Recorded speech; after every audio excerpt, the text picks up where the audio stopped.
morning, good afternoon, good evening, everybody.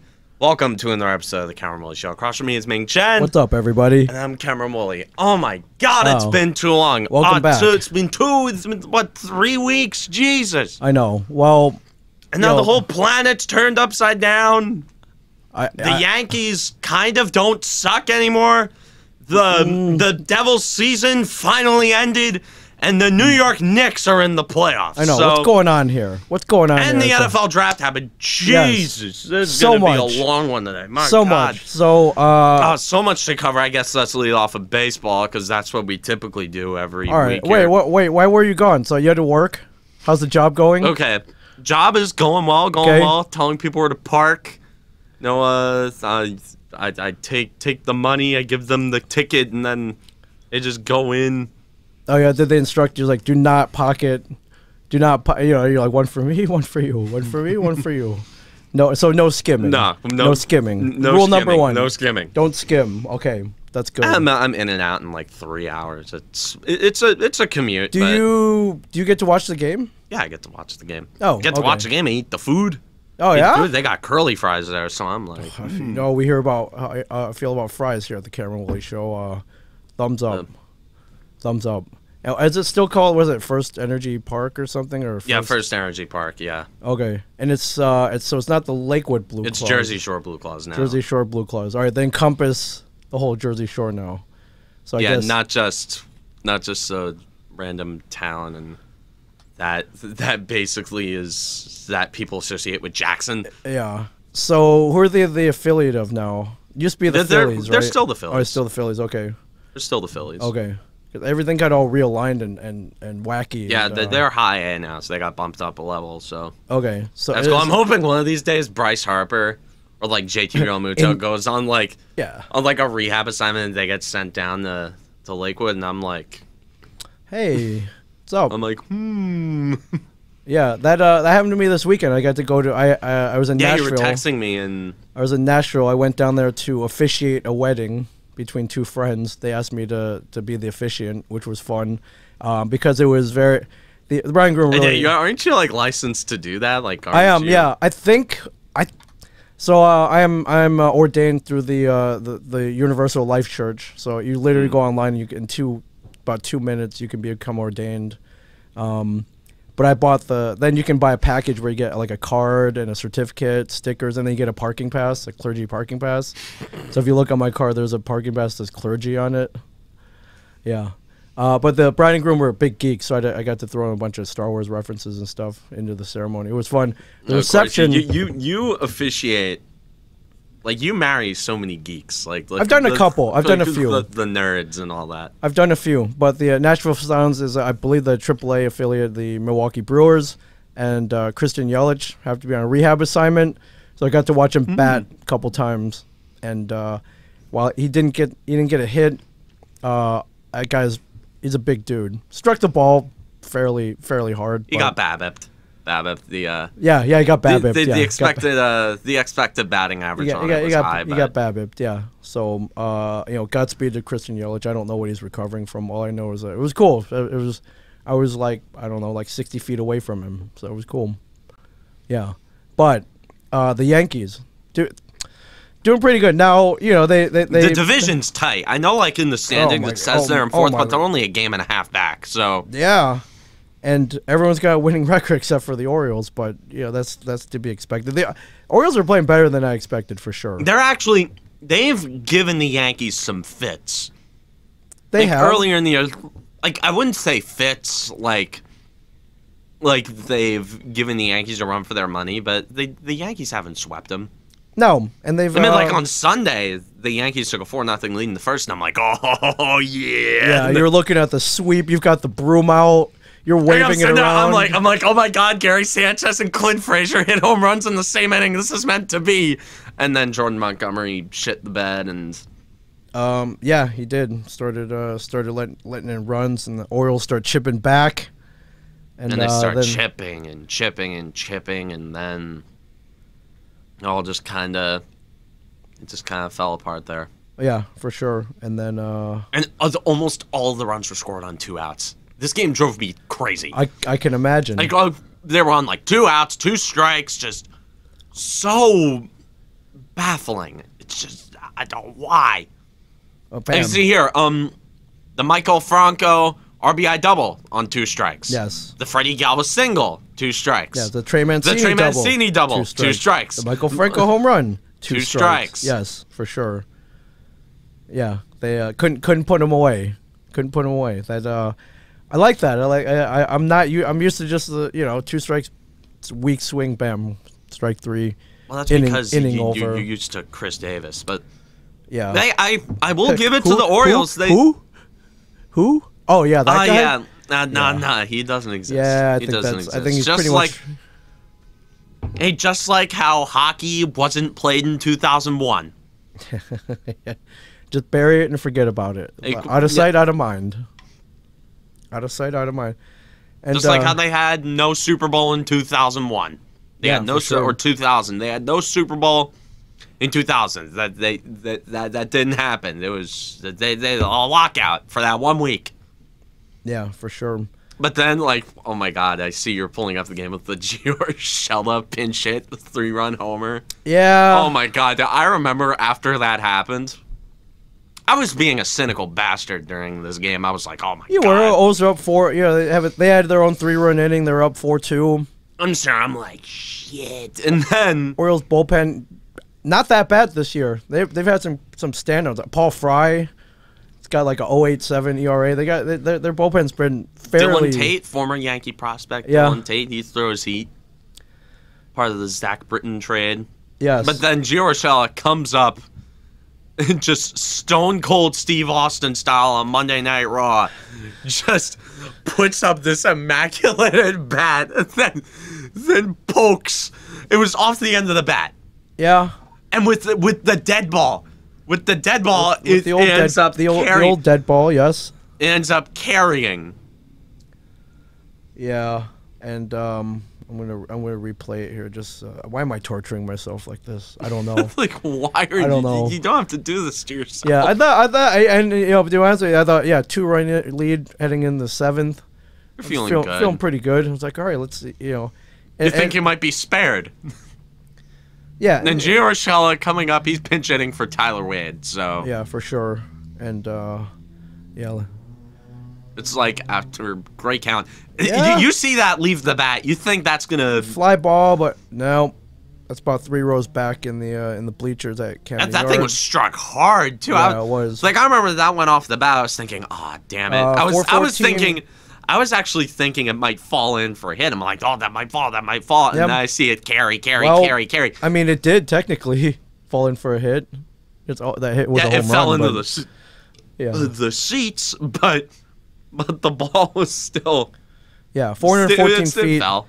Exit velocity 104.3, and it looked like he barely swung at it. So yeah, it looked like he didn't get good wood on it. Yeah. But so and I remember after this happened, I just tweeted lol, like I just tweeted lol, no way, just in complete and utter disbelief at that event. I'm like, I just started laughing. I'm just like, oh my God, it's like of course, it's like of course.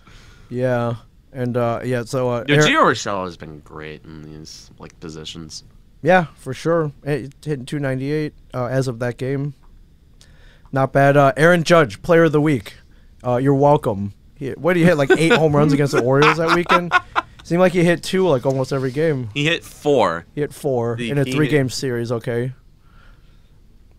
And yeah, he's heating up. You mentioned there's MVP talk already in May. Yes. What look? Pull up his numbers. Yes, sir. Pull up the numbers, Jamie. Pull up the numbers. Jamie. As of right now, Aaron Judge. Yes, he is hitting 295, 12 home runs, 24 RBIs. An on base of 395 and an OPS of 985. Just which means under he's 1. slugging somewhere in the high 500s. Yes, absolutely. So, in his last 7 games, he has been a wrecking machine. He hitting 480. Hitting 480 and on base is 567. Jeez. And a slugging of 1,000. Wow. Slugging straight up 1,000. 4 home runs, 12 hits, 4 walks, 5 RBIs. Yeah. Player of the Week. And only struck out twice. Yeah, so he's seen the ball really well. He's hitting the ball really well. God help you. That's all I can say is God help you. Wow. I mean, he's been ridiculous. Cross your fingers, ladies and gentlemen, that he doesn't like slip in the shower. Or, unlike what Giancarlo Stanton went through, he's strained like quad. What? Doing what? What did he hurt? Doing what? What does he have to do? What was it? I guarantee you it was the trop. It was that goddamn the turf, stupid stadium and that stupid turf. In the series that we won, it was something. He wasn't even in the field. And I know I'm spewing a conspiracy theory right now, but I'm good at the conspiracy theories. Very good. I don't really bust them out that much, but I guarantee you it had something to do with the trop. Something to do with that goddamn stadium. Something to do with what they do there. If you know this, other people know this. I don't know. I was like, geez, just. It's no coincidence that Boone. It's no coincidence that every single time the Yankees, or after they play at the Trop, they rest one of Judge or Stanton. Good point. Good point. Yeah, I mean that. Yeah. It's no coincidence. That stadium is a dump. It is a total dump. No argument there.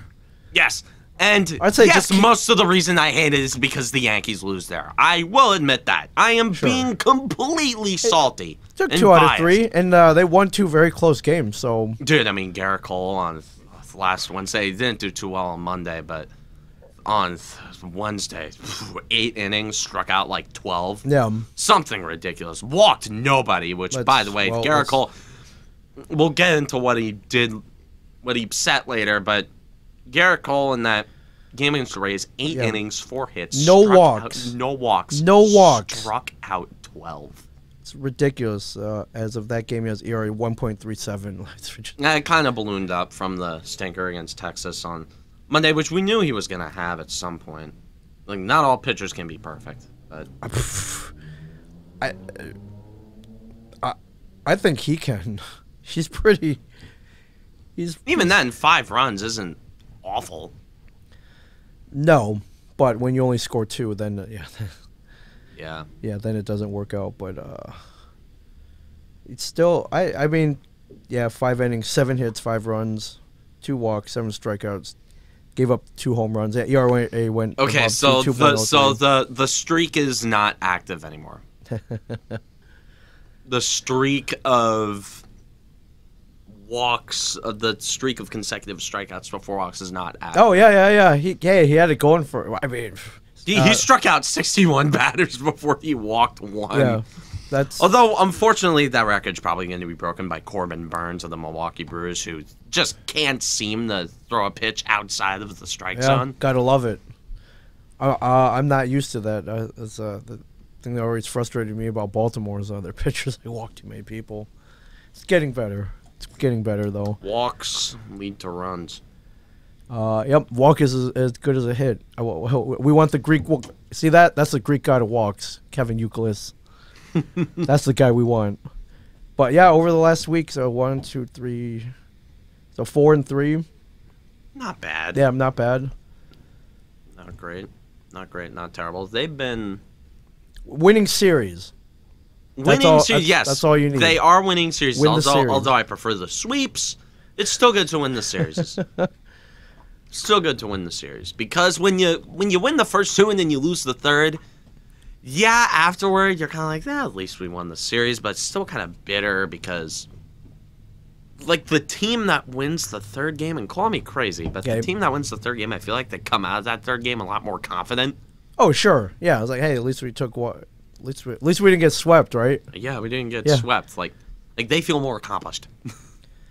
Well, when you're Baltimore, definitely. Yeah, but I mean, the Yankees are winning the series, which is the most I can ask for. What really pisses me off is that game against the Astros where that goddamn Munchkin. Hey, the Astros got a lot of enough hate during that series. I heard about the inflatable trash cans and that there are people cosplaying. Shut up. I'm not. Goddamn that bastard. A lot of hate. That short bastard. Yeah, sorry, but what are you gonna do? The pain is still there. Altuve, yeah. Again, though, they won that series, though, and they gave it back to the Astros a little bit. So much so that didn't Major League Baseball or Houston like put out a thing where they're like, stop heckling. Dude, that's what cheating the Yankees out of a pennant twice does to you. Yeah, I that's think what it does. Part of me, like, I despise the Yankee fan base for the most part, but that kind of series is some guy cosplayed as Oscar the Grouch. Yeah, there was cosplay. It was great. Yeah, 2017 MVP, the trash can. Yeah, it's great. So Astros plead for cheating heckles to end. Come on. By you saying that, it's gonna get even worse. This is gonna get worse. Don't play the victim. No, don't play the victim. Definitely not a victim. So, yeah. Do the Astros come play at Yankee Stadium anymore? I'm just checking the schedule. No, not again this year. Dang. All right. Maybe in the playoffs if the Yankees make it. Obviously, come on. I know it's premature. I speak in ifs. You do. Speak in ifs. I speak in uncertainties. Yes, you do. They're only like 3 games over 500 right now. It's not. They've been better. They've been much better. But they haven't been really good. Yeah, I mean, you gotta be happy. Yeah, they're like 4 games out. I'm very happy with how they played lately. They're 7-3 in their last 10. Yeah, pitching's been decent. They're one of the hottest teams in the American League. Boston is slowing down to a degree. I don't know to a degree, Boston is slowing down. I don't know if I believe this Boston. I think it's just a hot start, but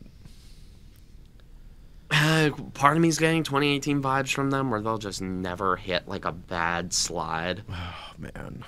Like if this is as bad as it gets. Right. Like, like that 2018 team that just forgot how to lose. Like they got swept like once. Right. That was like at the Trop. And it's paining me to see Toronto doing this well, but Tampa Bay's won 5 in a row. Yeah, this division's tough, man. This division, I've told people that this division is going to be a bloodbath. Yeah, Baltimore 7 games back, so it's not insurmountable. Yeah, I'm not printing playoff tickets quite yet, but yeah, I don't know. The expectations are they're 7 games under 500, so about par for the course. But hey, they got double-digit victories. Not I mean, for you, that's yeah. I mean, you're seeing the young guys develop. It's just like, just put it into perspective. You're seeing the young guys develop. Yes. You're getting, I don't know, you're going to get a good draft pick, and you're fine. You can. We love the draft picks. Yes, the draft. So remember the P word. Progress. Yes. Progress. We preach that highly here at the Cameron Woolley Show each and every day. Progress. So staying out 10 days. At least. On the IL, okay. This game against the damn Rays where Rich Hill, 40-year-old Rich Hill, did that. He still got it. 6.2 innings, 3 hits. He still got it. No. He doesn't still got it. It's the goddamn Rays. The Trop. The Rays voodoo rubbing off on him so he can pitch really well against the Yankees. Yeah, but I'm looking. The voodoo. I'm looking at the roster here. Batting averages are going up. Gary Sanchez almost at the Mendoza line. Gary Sanchez lately. And I'm going to be cautious here. Yes. But he has been better. Hitting 189. He's got 5 home runs, 11 RBIs. What you got to do is you got to look at the baseball savant. He's hitting a lot of balls hard. Okay, that's a good sign. I still, yeah. And I am totally not saying this because one of the prominent figures on Yankee Twitter follows me. Oh, the Gary Sanchez resurgence bandwagon. That's a Twitter account? Yes. A guy who's like an analytics stan, and he... That's awesome. He stands Gary Sanchez and like that. Yeah, I'm a big fan of Higashioka, although he's hitting 185. So. He is dropped off. He's sunk like a rock lately, which sucks. He's a decent personal catcher to Cole. Yeah, he just doesn't work as the everyday catcher. Yeah. I don't know. I don't. I like. That's him. fine if one of them. If you're gonna start a struggling catcher, you'd rather it be the 20-something-year-old with upside. Yep. Yeah. Absolutely. Than the 31-year-old with you know whatever he has. Yeah. Decent defense. Right. You don't use the word upside in that case. A guy who can only hit fastballs, and now pitchers are figuring out how to pitch to him. Yeah, for sure. But so both you and I have seen live baseball. I mean, they're in minor league, but still, it was nice. What are the? I guess there are restrictions down at the Blue Claw Stadium. Yeah, nothing. That's not a lot of people have showed up. But still fun to kind of like stand around and you're in it. And I was joking around, you know, from parking attendant to GM, could happen. Be like MC Hammer was the A's bat boy at one point. Wait, really? Yeah. MC Hammer? Yeah, wow. Yeah. When he was a kid, yeah, he was the bat boy. Who'd have thunk it? Yeah. Yeah, can't touch this. But yeah. I mean, unfortunately, if the Blue Claws win whatever their league is called now, I don't know if it's still the South Atlantic League. I don't think they give you a ring. The rings don't go to the parking attendants. Yeah. I don't assume. Yeah, so that's still the goal is to win a ring. I'm you know, I'm not gonna win it as a player, but hey, you know, maybe I can sneak into the front office somehow, and that'd be pretty sweet. That'd be pretty awesome. Some baseball news. Where should we start first? Do you want to go to Kevin Pillar? Oh God, what did he say? And no, he got hit? He got hit in the face. With that nose! Oh my God, I'm looking at his you just showed me the picture. His nose. He got hit with the 95-mile-per-hour fastball, square in the face. His nose clearly broken. In several places. But he did a after game press conference and he's like, listen, man, like, yeah, I don't look so good, but I'm okay. He tweeted like not that long after he got hit, and he was like, hey, that was scary. Thank you for all your concern, but I think I'm gonna be okay. Yeah, I'm fine. And then I think the next day he came in, and he was like, hey, so am I in the lineup or what? So I think that kind of toughness is rare in the MLB today. And I like seeing this. I think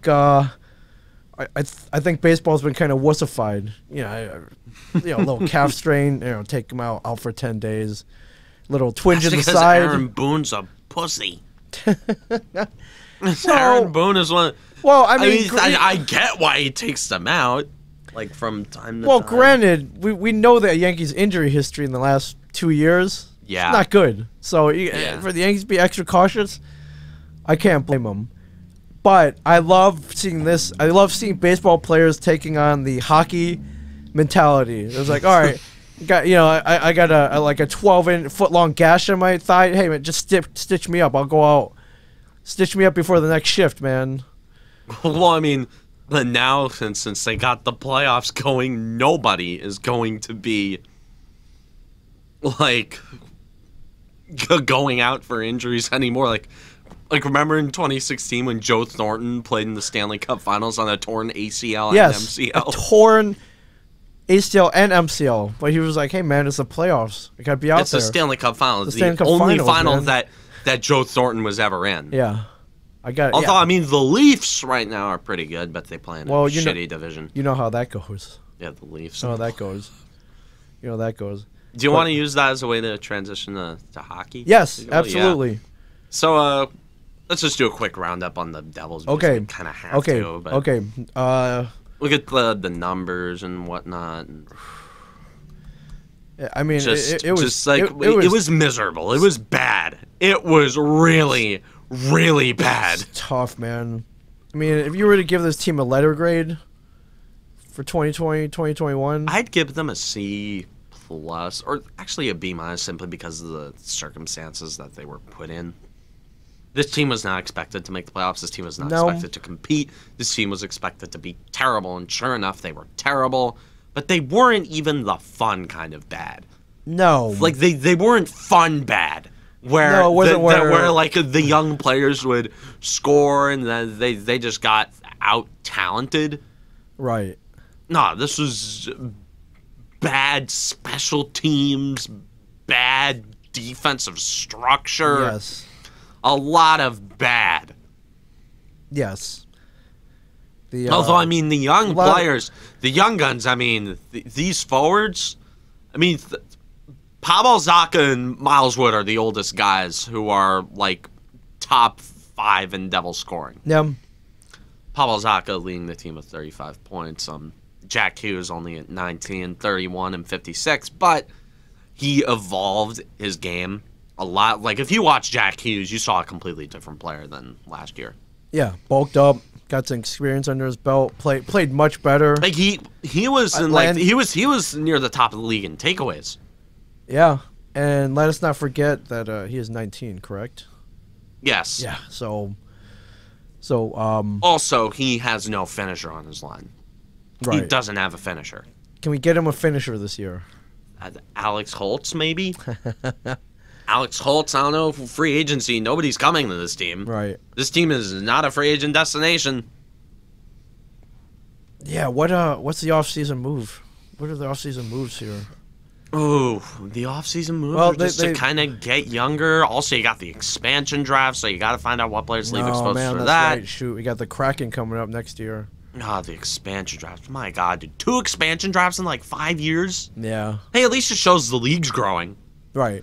Which further proves my point that Gary Bettman is a severely overrated commissioner for the job he does. Yeah, but it's Bettman. Dude. It's Bettman. Dude. Gotta throw some hate at him. Okay, yes, 2 lockouts. Sure. Okay, okay, 2 lockouts. But the league has never been in better shape. Yeah. What, Adam Silver went through a lockout in the NBA, or I don't know if David Stern was still on, but Adam Silver, actually nobody hates Adam Silver as a commissioner. Like, Adam Silver is an amazing commissioner. Yeah. People dislike Goodell.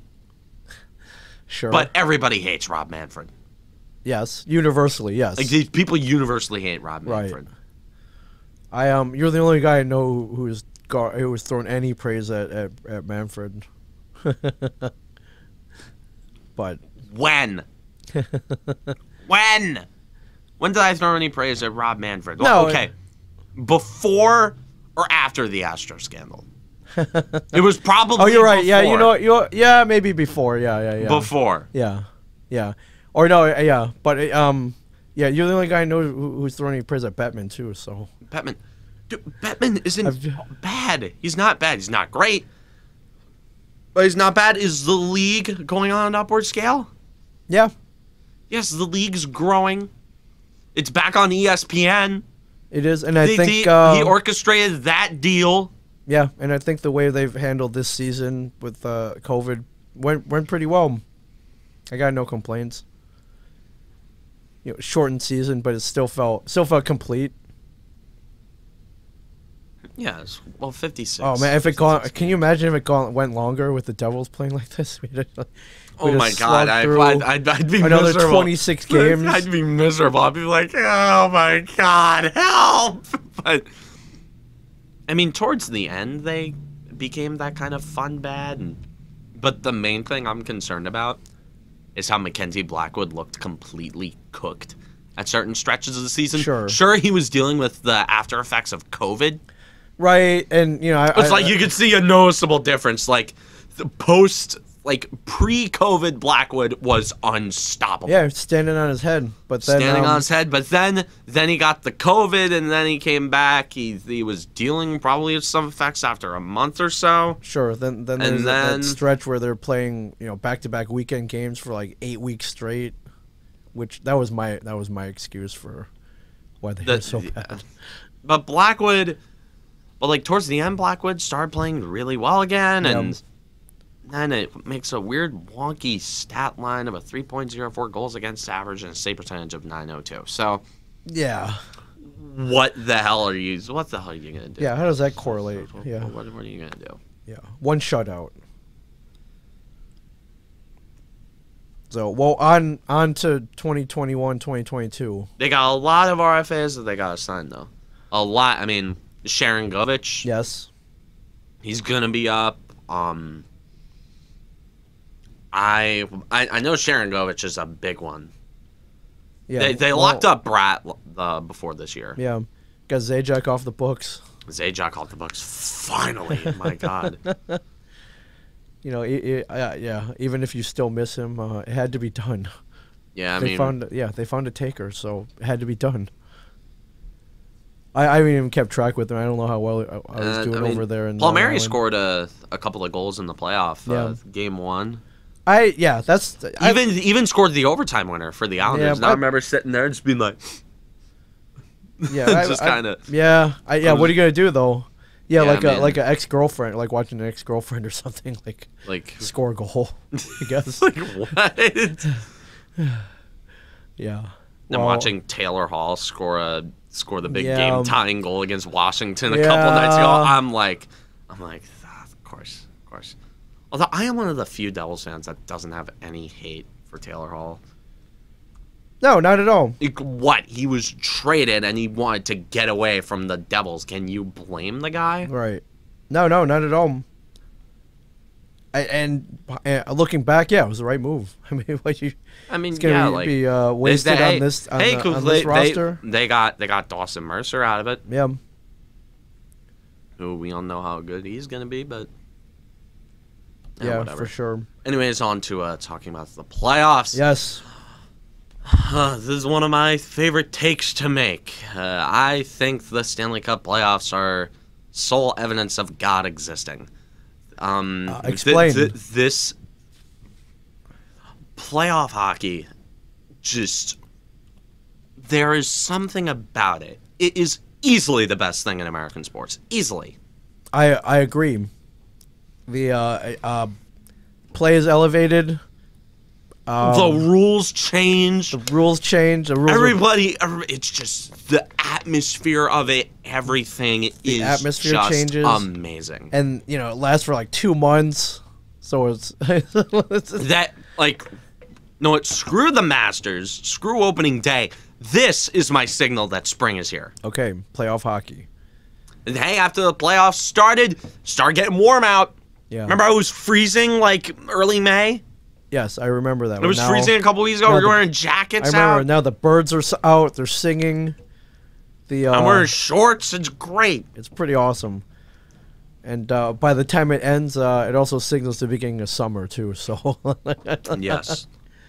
Yeah. Well, this is going to be over in like July. It's going to be great because I'm going to have all the free time on my hands to watch playoff hockey. Yeah, man, playoff hockey. Do any of these playoff teams stand out to you? Personally, my favorite, I'm going to be picking out my Stanley Cup favorite, the Colorado Avalanche. Not just because they won the President's Trophy, but... that's always a curse, man. I've been high on them for a bit. But that President's Trophy is always a curse. Like, who else in that conference is going to be a threat? Who, Vegas? Vegas is a big threat. That's yes. Vegas is a threat, but the Blues haven't been the same since 2019. Right. They were riding on the back of a red-hot Jordan Binnington, and now Binnington has just become a whiny brat, and now the Avs are, unsurprisingly, probably going to beat them. Minnesota actually is better because they finally got a stud forward in Kirill Kaprizov, who has been insane the KHL foreign transfer. And he's been great. That series is going to be good. Edmonton, Winnipeg. Edmonton is basically two guys. It's McDavid and Draisaitl who are putting up wilt numbers. There's still a hell of a two guys, though. Yes, McDavid and Draisaitl are the best duo in the league. Yeah. They are so good that Tyson Barrie is going to get such a massive, overblown payday. Whoever signs him is going to have one of the worst contracts in hockey. Yeah. Because, like, most of his points involved McDavid or Draisaitl. Yeah. But, the playoff series I am most excited for is Leafs-Habs. Leafs-Habs. Oh, my God. It's a classic rivalry, my friends. That is going to be so cool. And it is such a big deal that Canada, of all countries, might be allowing fans. Wow. Canada! And things are not great up there. They don't have enough vaccines up there. Don't have enough vaccines. They're locked down. They're still locked down. Have the cases. And oh, man. I can't imagine it's like as a Leafs fan and you had season tickets or whatever. You got any tickets and you couldn't go. That's the hardest ticket in Toronto to get. Yeah, they're overpriced. Oh, way overpriced, yeah. It's like 500. It's like $500. Yeah. You could get a goddamn PlayStation with that. Well, 500 Canadian, so keep that in mind. So it's like what, $20 in the US, I think. Still, it's very hard to get tickets. Subjects. I say do it. Let them in, man. Yeah, do it. Let them in. We don't care. Hey, we're letting fans in. We're letting fans in, and the numbers are going down. Yeah. It's fine. What the hell are we? Hey, we were playing the long game. With this virus, we were playing the long game. Yeah. So this Canadian bracket's interesting, though. Dude, that Canadian division. The Leafs are eventually going to get exposed. Sooner or later. Sooner or later, they are going to get exposed. They are the Toronto Maple Leafs. But what is an interesting possibility is a Leafs-Bruins Stanley Cup final. Imagine how nuts that would be. That's the Hey, this is just like the early '90s. The Leafs are in the Western Conference. Yeah. That could get crazy. Yeah. I still have flashbacks to Leafs Bruins. What year was that when they were up 2013? 2013. Oh God, were they up 4-1? They were up 4-1, and then Patrice Bergeron scored in overtime. Yeah.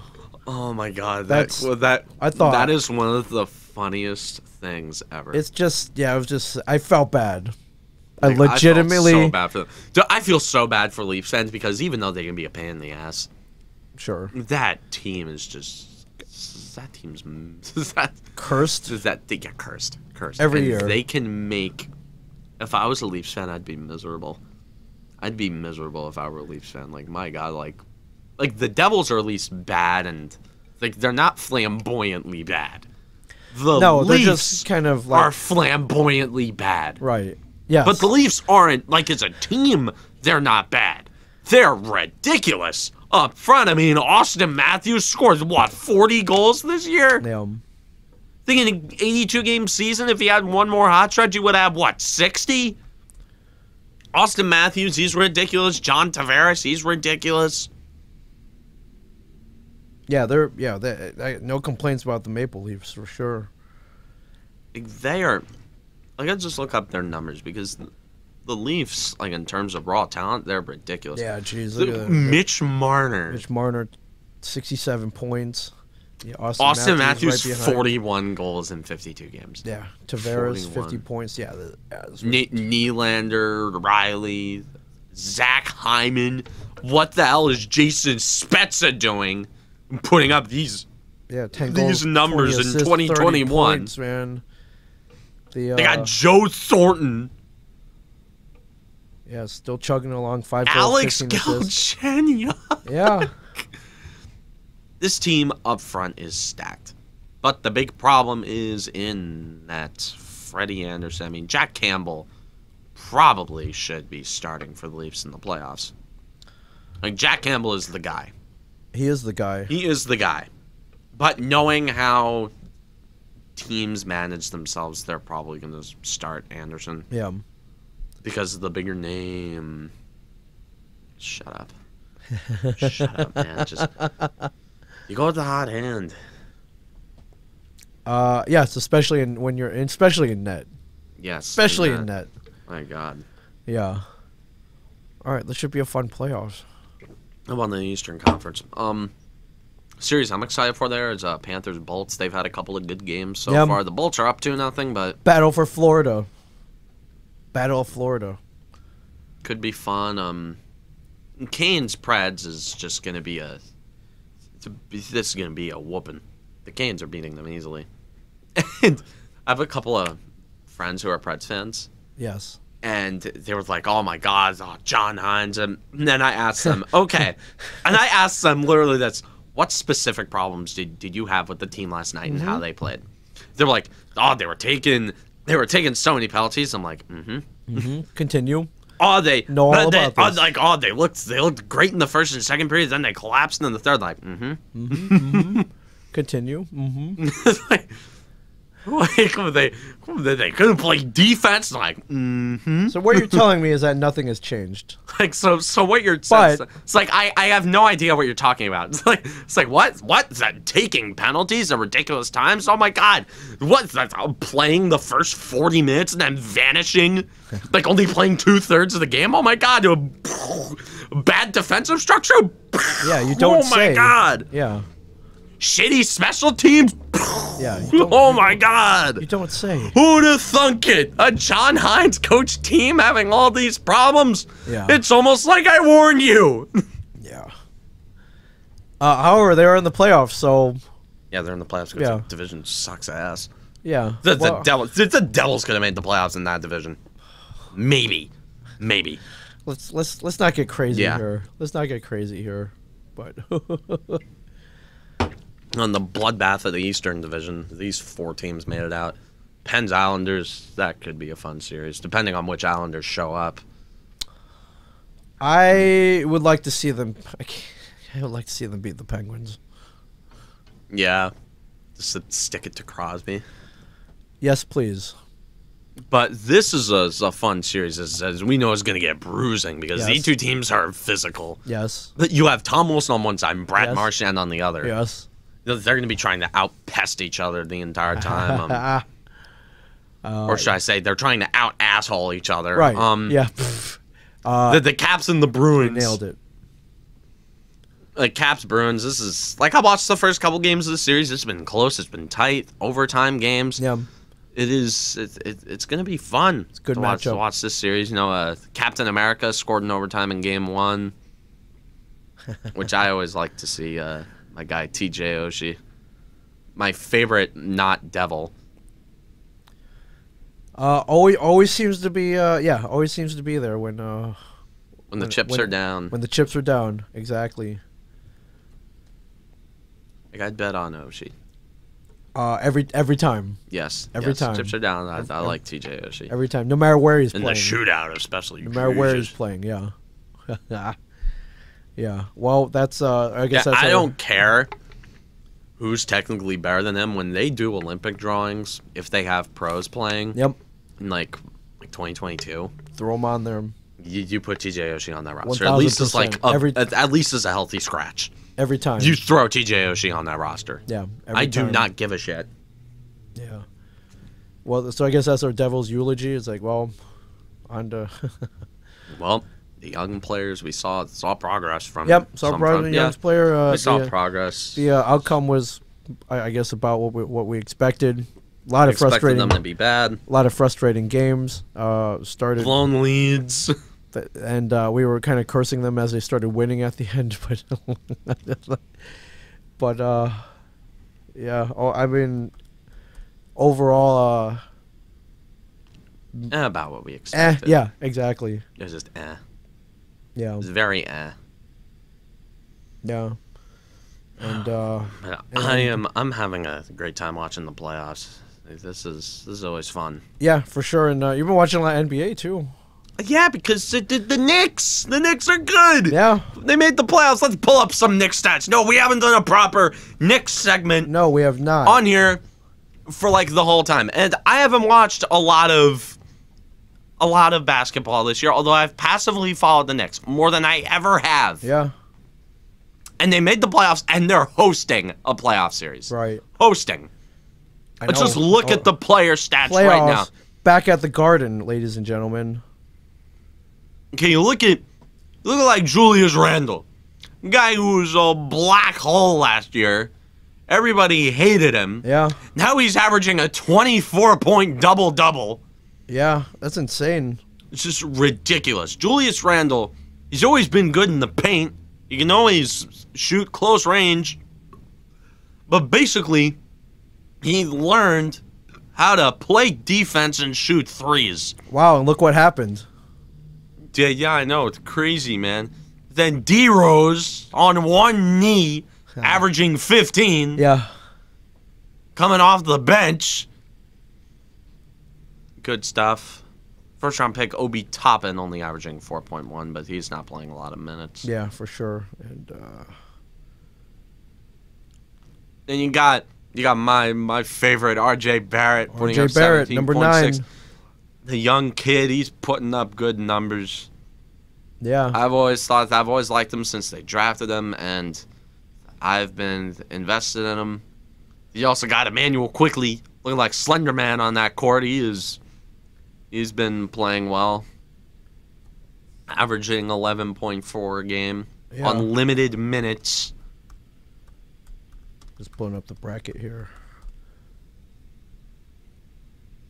Yeah, dude, this Knicks team is different than. Oh, then pass. This Knicks team is different. Yes, they are. Yes, they are. And better managed from the front office. Yeah, James Dolan isn't or he is still running things technically, but but he's kept hands off for the most part. Well, see what happens when. And the Knicks, nonetheless, are playing the Hawks, who they have thrashed this year. Julius Randle is averaging like 37 a game against them, and RJ Barrett's averaging 20. Yeah, okay. Something so against them. A Julius Randle averaging a 37-point double-double against the Atlanta Hawks. Yeah, so they love it. They love it when the Hawks come to town. And you know the Garden is going to be popping that entire time. I think they're pent up and overdue. The Garden is going to be insane, but I will say this one thing. Okay. Elfrid Payton is going to cost them at least one playoff game. Okay. He is terrible. You're calling it right now. Yes. I'll be watching closely. Your predictions are pretty spot on for the most part. I don't know about spot on. I get a lot of stuff wrong, but like I just like to say it's like the play-in. When you do make predictions, you don't make a lot of them, but when you do, I'll make a lot of them. When you do make them, they're wrong. But not always. No, I have the broken clock is right twice a day. Exactly. But like, I just like to talk about this plan because like LeBron being LeBron had to bring something up about the play-in tournament. Now he doesn't like it when he was the one who originally suggested it. Yeah, what's up with that? And you know the NBA is going to keep the play-in after this. Sure. Because you got LeBron and Steph Curry. Yeah, come on. Adam Silver sees dollars. Cha-ching. If that's dollar signs, I might be watching that game. I might watch. I mean, I'm definitely going to have it on, so. I mean, Steph Curry, he won the scoring title. Yeah. The play-in tournament sponsored by State Farm. It's like they got to put a business on everything. One day, man, I'm telling you, shared universe arena, man. One day. That's gonna be awesome. Buying the naming rights of shared universe park at Camden Yards. That's probably not happening, but at some point, Baltimore will sell those rights. Their football team did, so it's a lot of money that you could be using on the team. I wouldn't blame them. I wouldn't. It'd be sad, but everybody else is doing it. Yeah, for sure.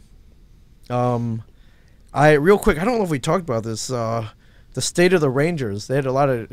Oh my God! Lost their GM. Jesus. They fired Jeff Gorton, John Davidson, David Quinn. Okay, Yeah, firing David and then Quinn. they got fired. Firing David Quinn, unfortunately, was a good move. Sure.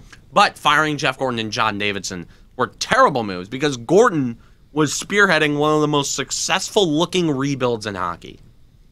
As much as the Rangers were not making a single bad move. As much as it pained me to admit it, every single move except for the Trouba trade, which didn't even end up that bad. Yeah. Like, except for the Trouba trade, has been spot on. Yeah, then they got fined $250,000. Yeah, it was a bad week for them. And you know why? Dolan. Ha. He's not meddling with the Knicks. Yeah. He's going to the Rangers. All right, so he's got to... Well, maybe he'll learn something. No, he won't. Okay, maybe he won't learn something. No, he won't. This is part of my... These components were part of Cameron Woolley's Perfect Society. Okay. And this is something that I'll build on in the future. Okay. Cameron Woolley's Perfect Society, these two things. James Dolan stops meddling with the Knicks and starts meddling with the Rangers. Those are two things that end up great in my mind. Right. Because Dolan stops messing with the Knicks, then you look, like, 2 years later, they're in the playoffs, and they have one of the more likable cores in the NBA. Yeah, big turnaround. And then James Dolan butts on the Rangers and says, hey, what's going on, man? And then he fires 2 great executives. Yes. Who will probably find jobs somewhere else very soon. For sure. Yeah, then they called out the NHL, I guess the officiating and discipline. Although it was horseshit. What Tom Wilson did to Artemi Panarin. Absolutely. Awful. Absolutely. Awful. Panarin's been through enough this year. He had a Russian government hit piece. He had Putin up his ass. Yeah, he did. Almost went to a gulag, for God's sake. He almost went to the gulag. Yeah. Never to be heard from again, but... He was going to mysteriously disappear. Right, because that's what happens in the gulag. That's what happens when you're Russian and you say something bad. Right. Yeah. You end up getting thrown into the gulag. Yeah. And I am not affected by this because I live in America. Right. We they let you pretty much and do whatever you want here. And my ancestors, although fun fact, little Cameron Woolley family history lesson. On my mom's side, okay. My great-great-grandfather, I think, was a member of the Tsar's orchestra. I'm talking like before, like, the Bolsheviks and stuff like that. They took over. I think my great-great-grandfather was a member of the Tsar's orchestra. Okay, wow. I think that was like the Tsar. Yeah, the Tsar. Like Tsar Nicholas, like that, like him, member of his orchestra. Right. During like the Great Purge, I think. Okay. Like he hijacked a train to get out of the country. Wow. And here we are complaining about sports, but yes. Yeah, here we are complaining about sports in Russia, but But hey, well, he did that so we could complain about sports. Yes, he did that so we could complain about sports. Yes. Thank goodness he hijacked that train. You might not be here. Yeah, if he didn't hijack that train, I don't know. I probably would have been my soul probably would have ended up in a different body. I'm glad it didn't. I like your soul right where it is. Yes, yes, in the big your sports loving soul. Yes. Yeah. Anyways, I wanted to see. They had a pretty bad week. And, the Rangers had a bad week, and it's like with like that beginning fight. Oh, and they didn't make the playoffs. So yeah, and they didn't make the playoffs. Yeah, for sure. The draft. Oh my God! Let's bring up the class. Let's bring up the 2021 New York Giants draft class. Yes. I have my thoughts on this, and they have definitely changed. They have definitely changed, and I'm sure you do. Ebbed and flowed and whatnot, and this is where it is right now. The first round was eventful. That was a pretty fun night. Had some fun, had some laughs with my friends. And they had the 11th pick. It was all going They had good. the 11th pick, and then Dallas on the clock after Surtain got taken by the Broncos, and I was sitting there like, you didn't get Surtain, it was all fun and games, right? I was all fun and games. I was like, okay, they'll take Parsons. It's gonna be great, and then, oh no. I look at the bottom left-hand corner of my ESPN screen. Yes. And lo and behold, there's Green. there's green, there's dark green. Yes. And I'm sitting there and I'm like, what's going on here? And I'm like, oh no. And then I see an eagle. A cartoonish looking eagle. That goddamn eagle that is responsible for so many childhood traumas of mine. Yes. I saw that at the bottom left-hand corner of my screen, and I knew the inevitable was about to happen. It's not that rare, but it's also not that common that I audibly yell while watching sports. Yes. Or a sporting event. This is definitely the first time I ever yelled while watching the draft in anger. Right. But I remember when I saw the Eagles, I yelled, "No! No! No! It's a conspiracy. No! No! No! No! No!" And I was yelling. I'm like, "No! God damn it! No!" And there's no way anyone could have seen this coming, right? I didn't see the Eagles training. I'm like, no. With the Cowboys, but with the Cowboys giving the Eagles one of the best receivers to come out of the draft in years. Yeah, that hurts them too. So I'm like, dude, what are you doing, dude? This hurts the both of us, you jackasses. Right.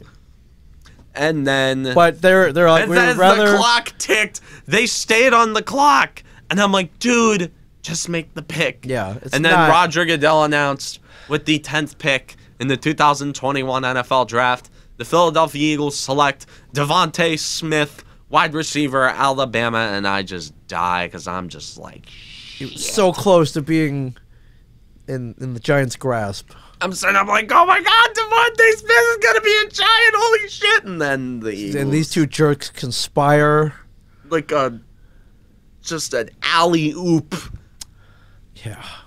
Yeah, they're not. Yeah. With my soul, and now Devontae Smith is gonna off the board, be in my nightmares for the next 10 years. Off the board. So and then the Giants seeing Smith off the board, who was the guy that they wanted. Yep. Like, all right, well, they were so crazy about him that in any scenario he wasn't there. Right. Or all three receivers weren't there. Yeah. Because they were dead set on taking a receiver. Oh yeah. At number 11, they saw an opportunity. The Bears came a-knocking. They were like, hey, what do you want for that number 11 pick? We want to take a quarterback. We want this, and this. Okay. And then it's like, okay. So it's like, okay. It's like, okay, Mr. Pace, you're desperate to keep your job. We're going to want this year's first, a 4, a 3, and a 5, or something like that. Yeah. And then they got a bunch of draft capital. Oh, they did, yeah. They got so much draft capital. Yeah. Oh, by far. So let's see what we get here. Okay, it was the number 20 pick to trade back. Yes. The 5th this year that ended up getting traded at. First round pick next year. Next year, and the 4 next year. Yeah. Which is a very good trade for multiple reasons. One, it's an insane amount of draft capital. Right. And 2, this is something that a lot of people have kind of realized, but not really realized yet. Next year, if Daniel Jones doesn't pan out, yes, they have the ammo to go and trade up for a guy like Sam Howell. Yeah. Like a Sam Howell, like a Spencer Rattler, or whoever, but they have the capital to trade up for a quarterback. Yeah. In next year's draft. Next year, not really the class I'd trade up for a quarterback, but if the right team is there and the team that's drafting number 1 doesn't need a quarterback, and then if there's not a lot of quarterback needy teams in that around that top spot, I mean they could pull a trigger on a trade and go after a guy like Sam Howell. Yeah. Like next year if Jones doesn't show enough progress.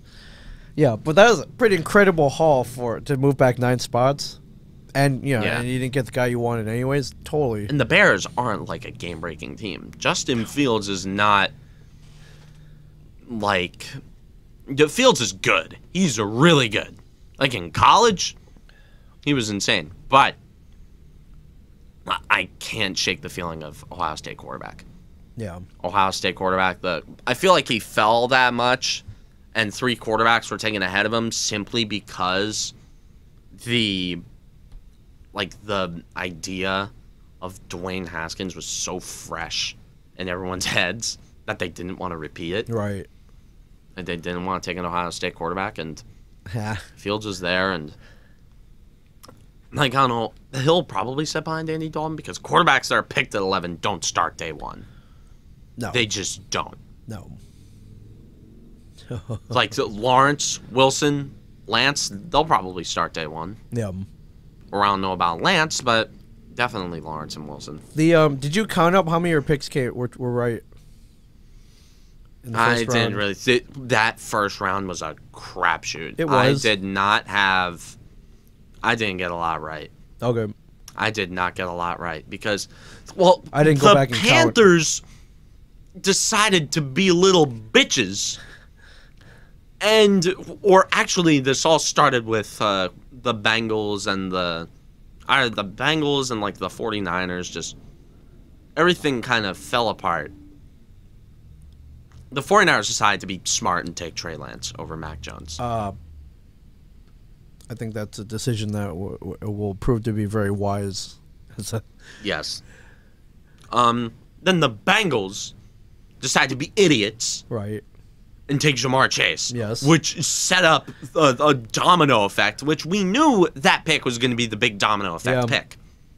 Then the Dolphins, shockingly enough, took Waddle. Then the Lions, seeing Sewell there, they're like, all right, bet. We'll and then the Panthers, making an even more big butterfly effect pick, took J.C. Horn. Yes. Who wasn't even the best corner, in my opinion. Ma'am. Then the Broncos took Surtain, which led to the Cowboys trading back with the Eagles to take Smith. And then that led to the Giants trading back with the Bears to get Fields. And then the Cowboys thinking, well, shit, we're just going to take the best defensive player there. And then they take Parsons. And then the Chargers think, oh, man, Rashawn Slater fell to us. How'd the leave fall to us? They take Slater. I think I might have gotten Vera Tucker right. I don't know. I don't remember. I think you did. And then Mac Jones, I said he was either going to San Francisco or New England. He went to New England. Okay, yep. I got that right. The Cardinals, I didn't expect them to be this stupid and take Zaven Collins. The Raiders, I should have expected them to be this stupid and take Leatherwood. The Dolphins taking Jalen Phillips, that's a smart pick. Yep. The Washington football team decided to be stupid and take Jamin Davis. And then we get to the Giants pick, where at the time I was livid. But they took Kadarius Toney. Yes. And let's stop it there and just kind of list off that pick because I'm just looking at the butterfly effect that led to the Giants getting Toney. I said before that the Giants were dead set on getting a receiver. Yep, and they did. Were dead set on getting a wideout. Or he's not really a wideout, he's a slot receiver, but they got wide receiver, slot receiver, and also rapper. Kadarius Toney. Rapper. All right, it doesn't really help him out on the field, but he makes good music. Yeah, I can say that much. Maybe we'll write the next Super Bowl shuffle. I don't know, but yeah. So now you're okay with this pick. Yeah, because in day 2 they took Ojulari, who I thought was a better candidate at 20 than Toney when they took Toney. I thought that was like, oh man, they missed out on Ojulari. Like that was one of the guys I was kind of pissed. Yeah, but they didn't take. But they got Ojulari at 50 because but the knee injury concerns. I'm like, dude, shut the hell up about your injury concerns. Yeah. And also, they traded back. Remember, they traded back in the second round, and then Ojulari somehow kept dripping and dripping. The drip just kept falling and falling and falling. And that entire time, Joe Judge doing backflips in the war room because it's like, how the hell is this guy falling to us? Yeah, bam, and then, there he is. And then boom, he's there like they're on the clock, boom, picks in, and then now they have one of the better pass rushers in this class. Yeah. So I'm happy about that. Round 3. I mean, the Aaron Robinson, he's supposed to be a very good slot corner, got some size. Ellerson Smith, pass rusher with upside. Gary Brightwell, running back depth. And Rodarius Williams, corner depth. So, not really much to digest here. They only had 6 picks in their draft class. Yeah. Nothing crazy. But, like, I mean, it's not bad. Not bad. I'm not crazy about it. Yeah, this like my perception of this draft class is very top heavy. I think Tony and Ojulari kind of made this draft because that's 2 first-round players. Yeah. I basically see as getting 2 first-rounders, and the Giants with Tony also got next year's first and some other draft capital, and then with Ojulari, the Giants also got next year's 3rd from Miami. Yeah, so they're pretty well set up. They're stocked up on draft capital. They're gonna have so many picks next year. Oh my god! Thinking of the future, how awesome! Like, who the hell is this? Dude, you already got your vaccine. Excuse me. Yes, I have. You already got your vaccine. How the hell are you? How the hell are you calling? How great does it feel to, like, not have not have to wear a mask in every place anymore? Yeah, now my allergies and my asthma are acting up, so... Ouch. Always a good time. The allergies, yep. Alright, anyways. Like, yeah, it's draft class, very top-heavy. Tony, very shifty, very fast, very explosive. They, a lot of talk about getting separation after signing Galladay. And Tony is that guy. He does a lot with the ball in his hands. Maybe you see some of his highlights at Florida. I mean, Jesus. This guy's insane. So Jones has targets. Yeah, Jones. Plenty of targets. Jones went from having one of the worst receiver cores in the league to having one of the best. And now they got Kelvin Benjamin at tight end. So we don't know how long that's going to last. So basically 2021, 2022, he's got no excuses. Yes, he has no excuses. 0. Except for the lack of an offensive line, which is young and has a lot of upside. But I am kind of pissed that they didn't take linemen in this draft. Trey Smith was a guy who kept falling. I would have liked them to have taken Trey Smith. They could have used another lineman. Word on the street is they would have taken Landon Dickerson out of Alabama if the goddamn Eagles didn't. The Eagles thwarting every plan, every well-laid plan. Didn't take the Giants out of that one. I am happy that the Patriots saved Gelman from himself and took Christian Barmore. Yeah. So overall, you're pretty happy. Yeah, I'm okay with it. Like, I'm not crazy about this draft. Like, in the past couple years, I've been, like, crazy about drafts. I'm like, dude, these guys are good. There's depth here. Devontae Smith would have been awesome. But they got Kadarius Toney. Yeah, Kadarius Toney. And draft capital. Lots of draft capital. So much draft capital. Yeah. Now I'm hearing people on the like Max Kellerman talking about how the Giants are going to be kicking themselves for not taking Justin Fields. I'm like, dude, shut up. Well, we will single-handedly the worst part about the Creed movies. Single-handedly, worst part about the Creed movies is the fact that Max Kellerman is in them. Yeah. All right. Well, I'm glad you're. I don't want to say happy, but not upset. Yeah, I'm not upset. I think that's more accurate. Like, I'm okay with it. Yeah. Like, I'm okay with it. I'm not crazy. Like, I'm not like, oh, this is a great class. Like, I'd give it like a B. Yeah. Like, nothing crazy.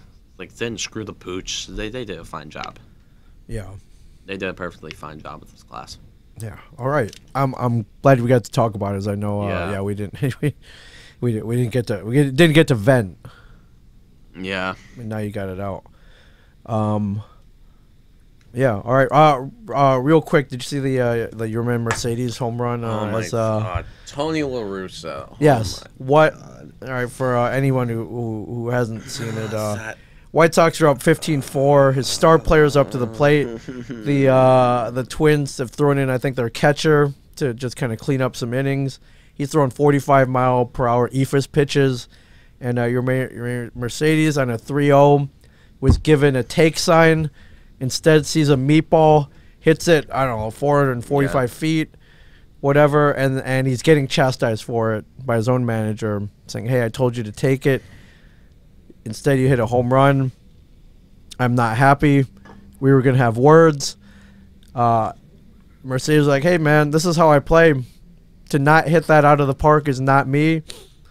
And so that's why I did it. And Yeah, La Russa's an old school coach who plays by, I guess, the unwritten rules, I guess. But come on, man. Like, there's no problem. There's no problem with having like an old school kind of work ethic, but this is too far. And even unwritten rules, like some unwritten rules are fine. Sure.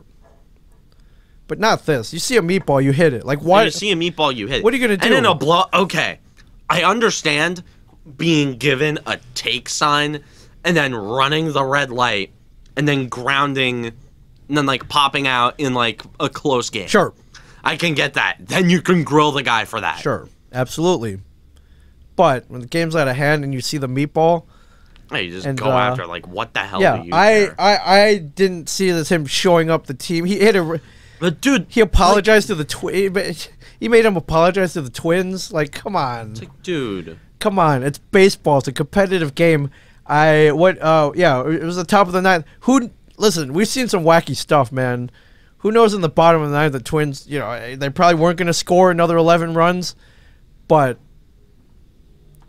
You never take your foot off the gas pedal, man. Exactly. So, yeah, I think this is complete crap. I think it might have been a strike, too, if he took it, so, like, come on. You see that... You see ball, hit ball. Your main Mercedes should have the green light at all times. Anyways. I think he's earned it. Yeah, so Tony La Russa, I don't know what... I don't want to call him a drunk, but, I mean, technically... Dude, Tony La Russa has more DUIs than the White Sox had runs last night. Good point. That's a lot of DUIs. Yeah. Anyways, I do not agree with this. And I don't know, man. Back your players.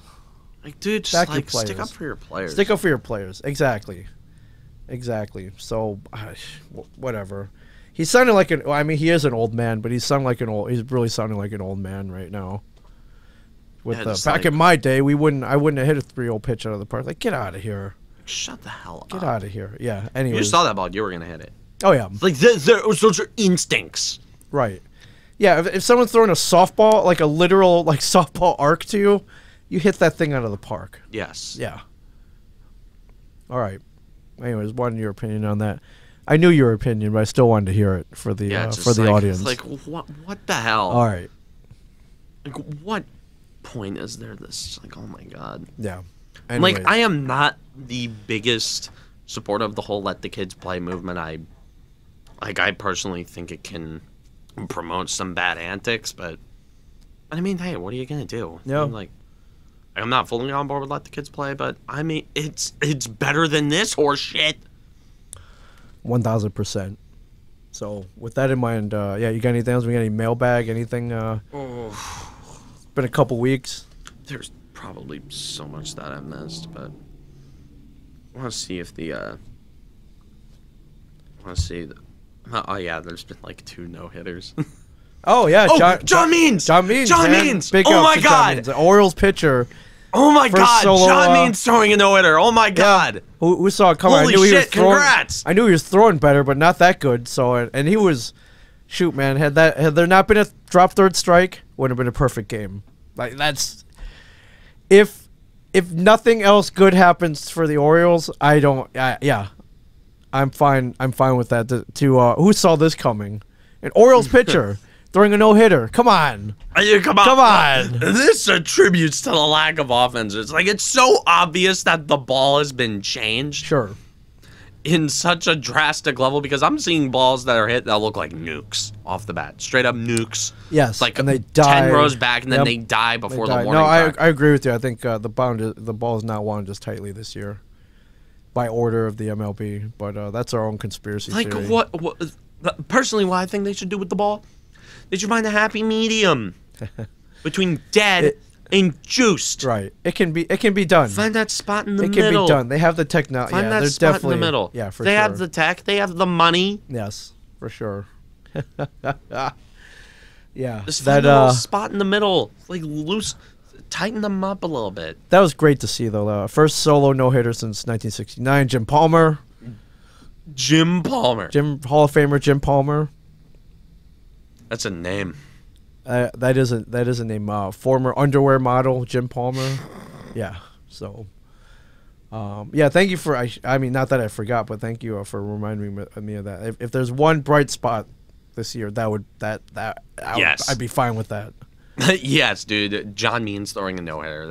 And he's been pitching great. He has. You want to talk about great pitching, dude? He has, John Means which has means been fantastic. which means he's probably gonna wind up in pinstripes at some point. So. Oh no, pinstripe. The Mets tried trading for him over the offseason. Yeah, they tried, but yeah. Well, the Mets look like Steve Cohen is too busy with his hedge fund bleeding because of Reddit. Yeah. Well, and the Mets look like the 2019 Yankees right now. They got players hurt and they're winning games. Yeah. So. But hey, they're in first place, so what? They're very weak and contentious NL. No complaints, but we'll see how long it takes for the injuries to catch up with them. Like DeGrom's injured, yeah. Pilar's got hit in the face. Yeah, they're looking like a Civil War unit right now. Which we'll see how their depth holds up. It'll be a good test of their depth. You put them up against the 2019 Yankees is like the goddamn Battle of Antietam. Yeah, for sure. Yeah, and one more. Albert Pujols. Albert Pujols, a Dodger. Released, in Dodger blue. Talk about how disrespectful. 1,000%. But the Angels are literally a Mickey Mouse organization. Yes, literally. Yeah, come on, give the guy a proper send off. Any team based in Anaheim has been owned by Disney at some point. Yeah, and now you have two of the greatest players in baseball, and you're wasting them, so I don't know. I did hear a take from one of my friends last night saying that Shohei Ohtani was better than Babe Ruth. I'm like, dude, pump the brakes, my guy.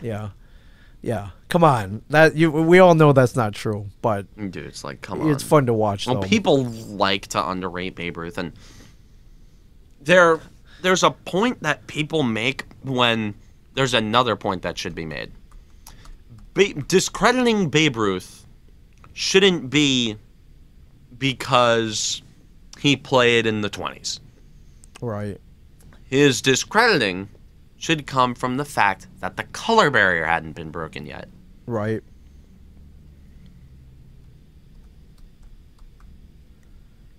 But, Babe Ruth's wins over replacement is 182.5. So, I'm just saying. That's pretty insane. Only trailing Barry Bonds by like 0.6. So according to this, and Bonds a little something. Yeah. Balanced breakfast. Yeah. He ate his minis. Yeah, Babe Ruth was he just got the Moderna vaccine a little early. That's all. Babe Ruth was high on hot dogs and beer. So that's anyways. Yeah. All right. You got anything else? God knows there's might be something that's missing. I don't know. All right. I think we did pretty good, though. As always, we always do good. We eat our mingies every morning. We always come ready to play or complain, and analyze. All good stuff, though. Yeah. Well, welcome back. I'm glad you. Yeah. I mean, geez, it's been a while. Yeah, feels good. Oh, we got a long show too. We got a lot to cover. Yeah, I love it. I love it. All right. So, anyways, from Ming Chen in the Shared Universe Podcast Studio, I am Cameron Woolley. Don't forget to like, subscribe, buy something from my merch. Yes, Teespring. Yes, and as always, stay classy, New Jersey.